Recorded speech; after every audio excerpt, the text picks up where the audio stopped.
Today we're going to talk about taking children shopping. There are three things that you want to think about when you take a child shopping. One is the rules. What behavior are you going to expect? The second thing is organization. Have a list and follow it. And the third thing is respect. Have a time limit and know your child's limits. For rules, you might look at a feet rule. Where can your feet be? Do they have to be flat on the floor? If they have to be flat on the floor, that's a great rule because it eliminates climbing on the cart. It eliminates crawling under the clothing. It eliminates running. It eliminates trying to get on top of a shelf that they're not supposed to be on. As long as your feet are flat on the floor, you're good. And the second rule is location. Where do you want your children to be? Do you want them to be within visual distance? Do you want them to be touching the cart? Do you want them to be within arm's length? You decide, but make just two simple rules and have them follow it.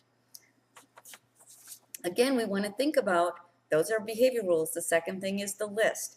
You need to have a list. You shouldn't have a list that has more than 10 items on it.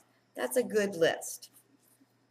And you should try to organize your list according to where things are in the store. So eggs, milk, bread, then we're going to go to produce and pick up some lettuce.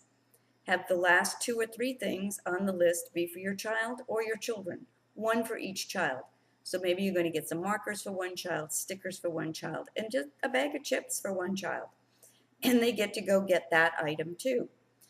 When you pick out stickers or something that has a lot of variety in it, you need to designate what kind of sticker. Do you want superhero stickers? And have that down there.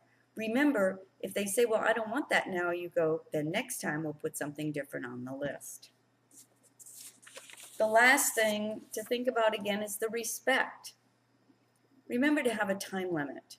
You shouldn't go shopping for more than 15 or 20 minutes with a child who's only 3 or 4. If your child has a developmental disability, kind of figure out how much time they can be in a store before they overload and have a meltdown. This is especially true for children on the spectrum. So let's respect our children and make sure that when we bump into a friend at the store, we look at them and go, I really have to get my children home.